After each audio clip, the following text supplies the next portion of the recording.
Dan paginya, waktu pintu itu dibuka buat ngecek keadaannya, kamar itu kosong, guys.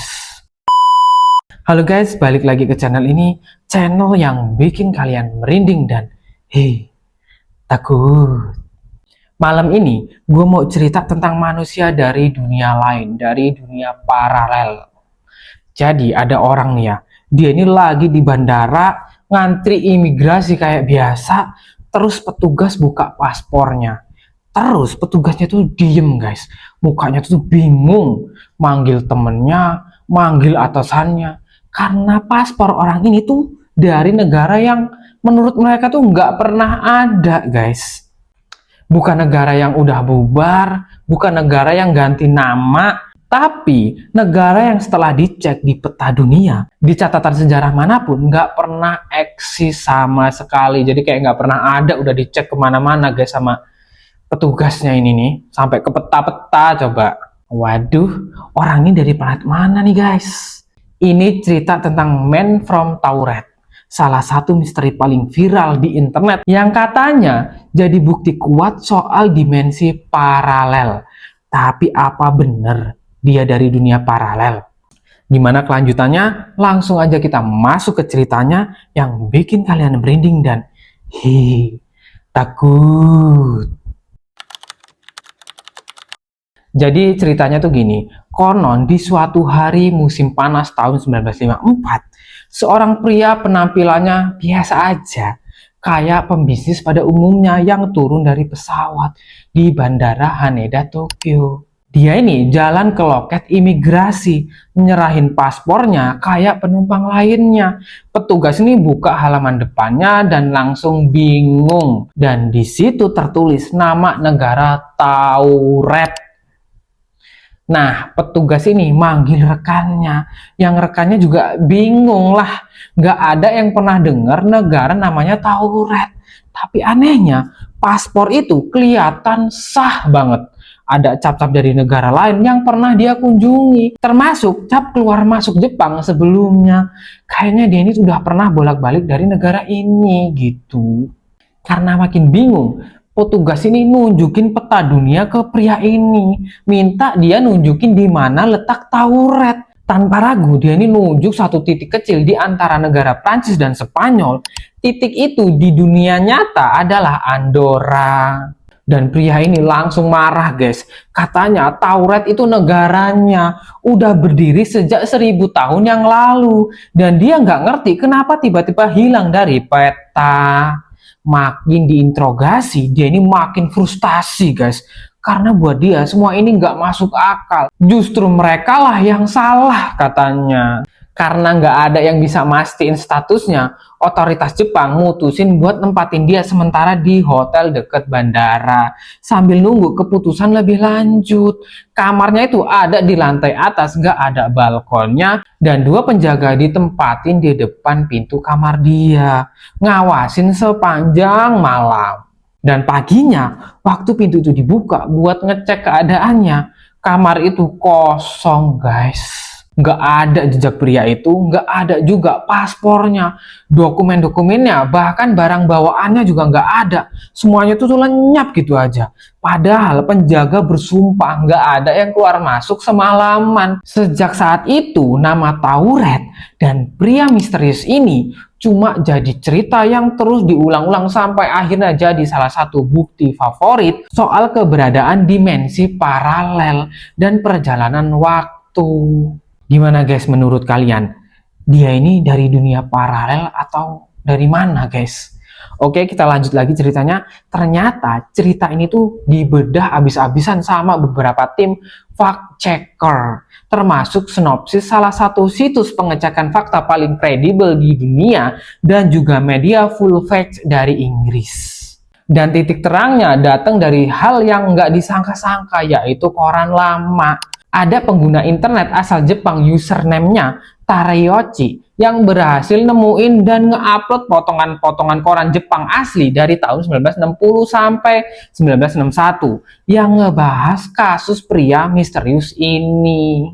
Dan begitu koran-koran itu dicocokin sama catatan resmi lainnya, termasuk transkrip siaran radio dan bahkan risalah parlemen Inggris. Dan ceritanya jadi lebih nyambung, nggak kalah menarik sih, tapi jauh lebih masuk akal. Jadi nama yang tercatat di dokumen adalah John Allen Kuchar Zekrus. Usianya 36 tahun, bukan tahun 1954, tapi Oktober 1959. Dia mendarat di Bandara Haneda, Tokyo, datang dari Taipei, Taiwan. Dia nggak sendirian, ada istrinya perempuan asal Korea Selatan berusia 30 tahun yang ikut mendampingi dia. Sebenarnya paspor yang dipegang emang bukan dari negara manapun yang diakui. Tapi bukan berarti langsung ketahuan di tempat kayak versi legendanya. Dia berhasil masuk Jepang dengan paspor itu dan bahkan katanya dokumen serupa ini udah dipakai buat keliling beberapa negara sebelumnya tanpa ketahuan. Nah, masalah baru tuh mulai muncul sekitar Desember 1959. Karena butuh biaya buat nginep dan hidup di Jepang, Zekrus ini nyoba nyairin cek-cek palsu di beberapa bank di Tokyo, termasuk cabang Chase Manhattan Bank dan Bank of Korea. Total yang dia coba cairin sekitar 200.000 yen ditambah 140 dolar dalam bentuk cek perjalanan.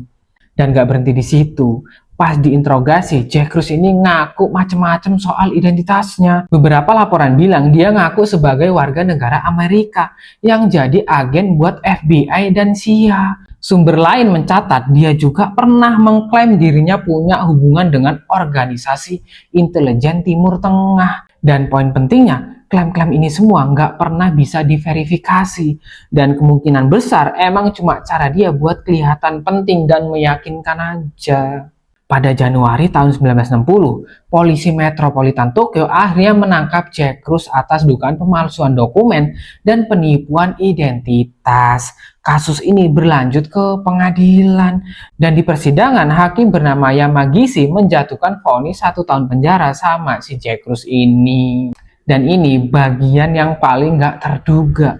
Begitu penerjemah nyampein vonis itu ke Zekrus, dia tiba-tiba berdiri di ruang sidang sambil teriak, "Aku mau bunuh diri!"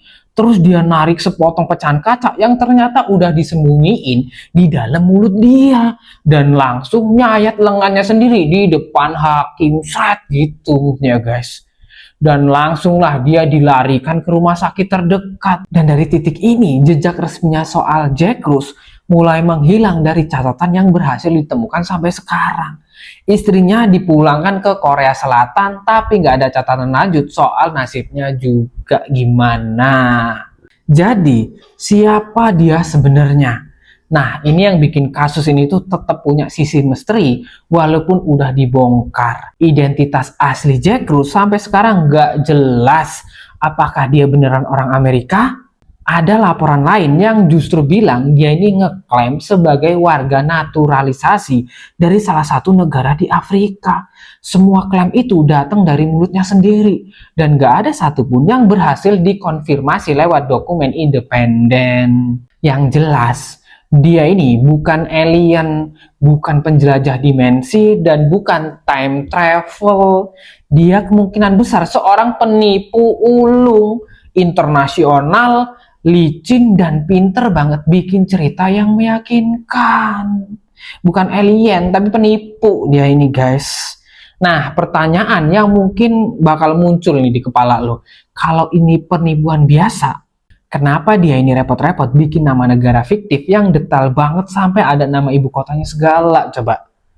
Menurut penelusuran, paspor Zekrus mencantumkan nama negara yang lebih mirip di eja Tuarit dengan klaim lokasi di selatan Gurun Sahara. Populasinya sekitar 2 juta jiwa dan ibu kotanya bernama Taman Raset.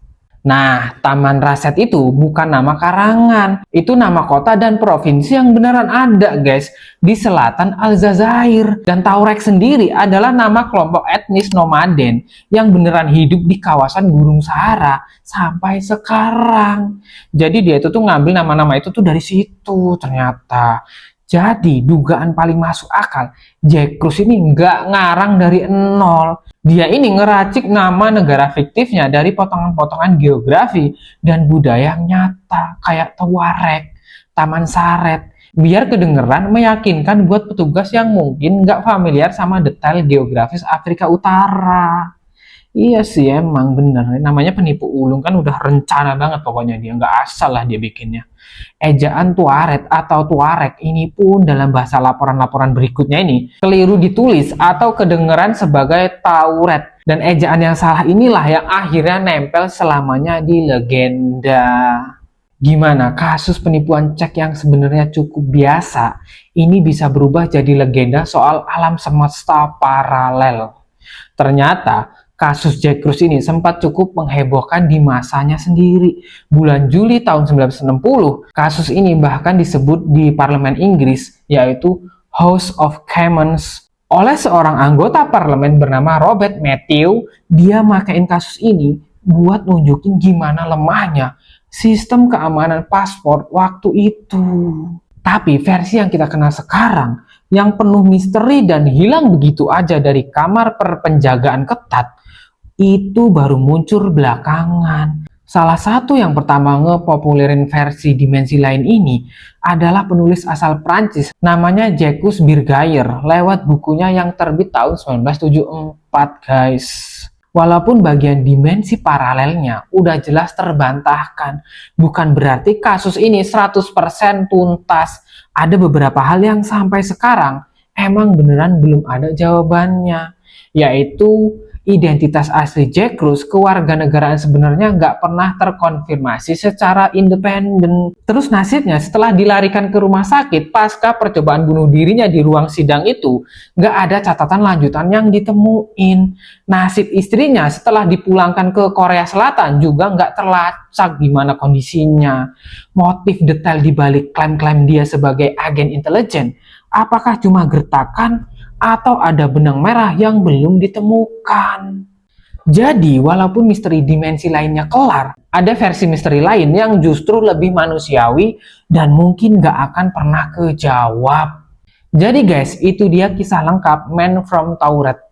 Dari legenda yang bikin merinding soal dimensi paralel, sampai fakta aslinya yang ternyata soal cek palsu dan identitas palsu di Tokyo tahun 1959. Kalau lo nemuin cerita soal alam paralel atau tim travel di internet, coba deh digali dulu sumber aslinya sebelum percaya bulat-bulat. Siapa tahu di baliknya ada cerita manusia yang jauh lebih menarik kayak kasus ini. Oke guys, kalau lo suka dengan video kayak gini, jangan lupa like dan subscribe. Sampai ketemu di video berikutnya.